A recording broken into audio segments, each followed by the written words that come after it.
বাড়ি ভাড়া বাকি টাকা খাওয়া দাওয়া আছে, ছেলে মেয়ের কলেজে বিশ্ববিদ্যালয়ে লেখাপড়া আছে, আর তার ম্যাডামের কি শ্বাস, সব মিলে মনে হয় 2.5 থেকে 3 লাখ টাকা না হলে মাস যাওয়ার বেতন কত?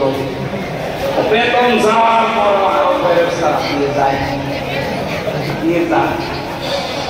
আমি একদিন পড়াচ্ছিলাম, সমাজ পড়াতাম, দাদাগুলো আমল আমি পাই না কিন্তু বাপে ঘুষ খাওয়া। হঠাৎ করে একটা লোক ব্রিফকেসের ভেতরে 10 লাখ টাকা নিয়ে ওনাকে বলছে, স্যার এই হাতিয়াটা রাখবেন, আর আমার ওই মাল ছেড়েছে।